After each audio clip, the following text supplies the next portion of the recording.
My fiancé cheated on me with my cousin. I found out at the wedding and did something no one expected. So, here's the deal. My name's Emma. I'm Len, and up until recently, I thought I was starring in some Hallmark movie. You know, the kind where everything is sparkly, everyone's smiling, and the only problem is deciding whether to serve cake or cupcakes at the reception.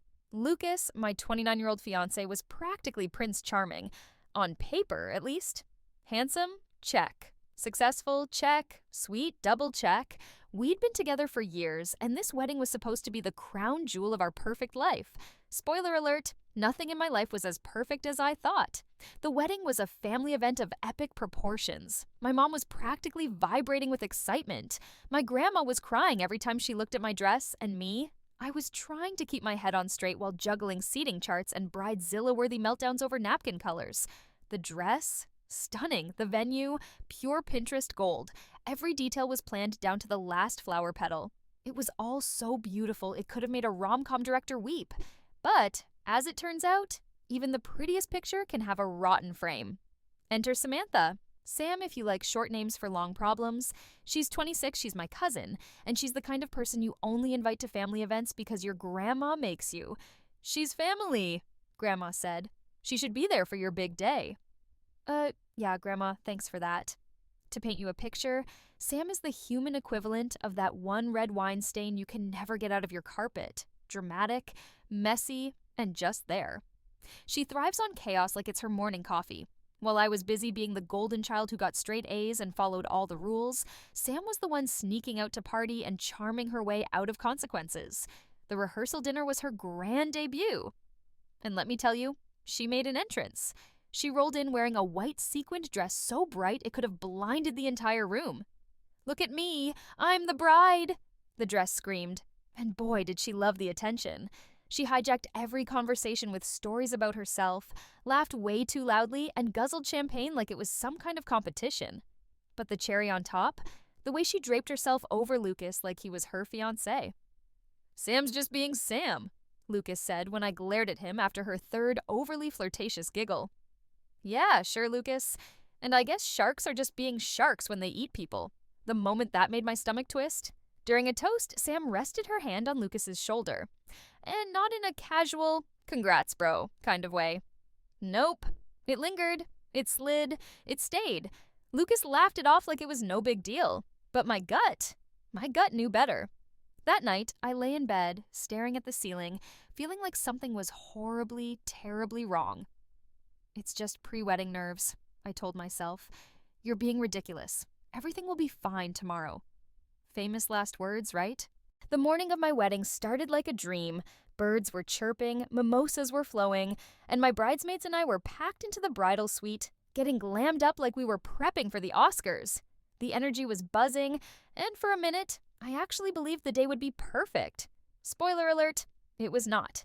Rachel, my maid of honor and professional vibe checker, was scrolling through her phone when she froze mid-sip of her mimosa.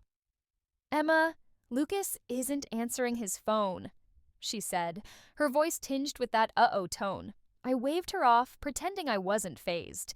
He's probably just getting ready, or, I don't know, having an existential crisis over how amazing I look.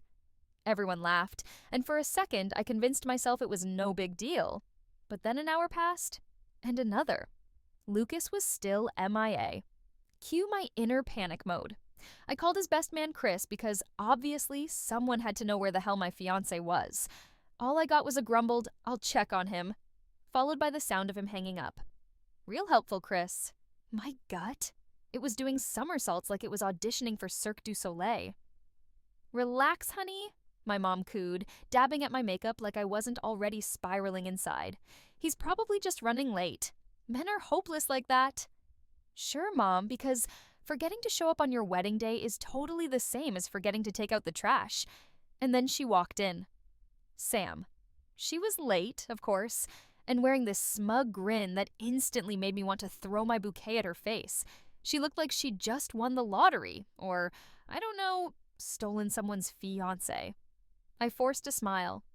"Have you seen Lucas?" I asked, trying not to sound like I was accusing her of something. Yet. Sam shrugged, her tone dripping with fake concern.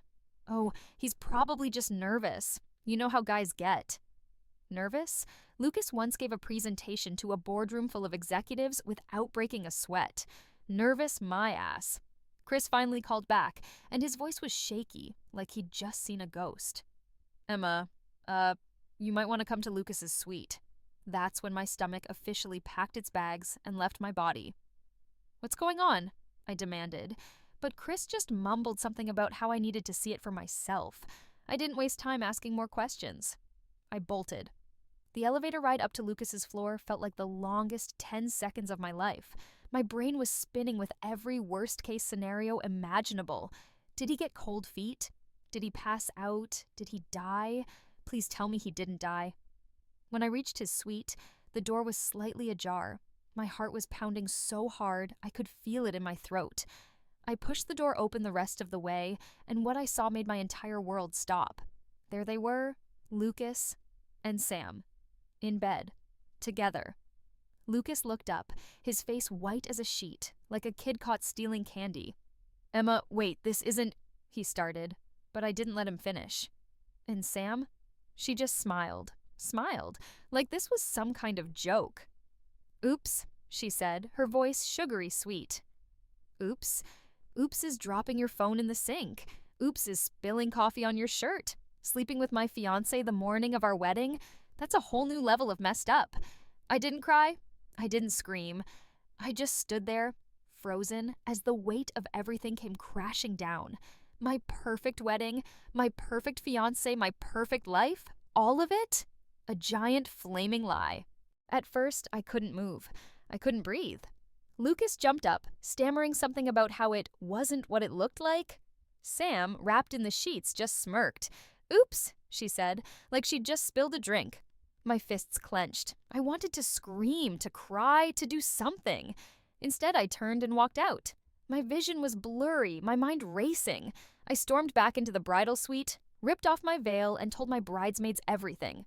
Rachel immediately offered to accidentally spill red wine on Sam, while another friend suggested we publicly humiliate Lucas during the ceremony. But I didn't want revenge. Not yet. I wanted answers. Why would Lucas do this? Why with her? As I paced the room, Sam had the audacity to walk in, still wearing Lucas's shirt. You're really overreacting, she said, rolling her eyes. It's not like you two were a perfect couple. I snapped. Get out, I said through gritted teeth, or I swear I'll... I didn't even finish the sentence before she started laughing and walked out. By now, word was spreading among the guests. My mom and dad came in, their faces pale. Emma, are you okay? My dad asked. Okay. My fiancé cheated on me with my cousin the morning of our wedding. How was I supposed to be okay? But then it hit me. Why should I let them ruin my day? I didn't know exactly what I was going to do, but I knew one thing for sure. I wasn't backing down. Not yet. I walked back into the ballroom, still in my wedding dress. Guests were seated, murmuring, clearly sensing the tension. Lucas was standing at the altar, looking like a deer caught in headlights. Sam was nowhere to be seen. Coward. Taking a deep breath, I marched up the aisle. But instead of joining Lucas at the altar, I grabbed the mic from the officiant. Before we begin, I have something to say, I announced. The room went silent. Lucas, I said, staring him dead in the eye, you cheated on me, with my cousin, on our wedding day. Gasps echoed through the room. Lucas tried to stammer out a denial, but I wasn't done. And Sam, wherever you are, I hope you're proud of yourself. You ruined my wedding, but you didn't ruin me. With that, I turned to the crowd. So the wedding's off, I said. But the open bar, that's still happening. And as for me, I slipped off my engagement ring and tossed it at Lucas's feet. I'm starting my honeymoon early, alone. The room erupted in cheers, applause, and a few nervous laughs. I walked out with my head held high, my bridesmaids trailing behind me like my personal entourage. By the time I reached the parking lot, I felt lighter than I had in months. Lucas and Sam, they could have each other. Me, I had a plane ticket to Bora Bora and a future full of possibilities. And honestly, that was way better than any wedding.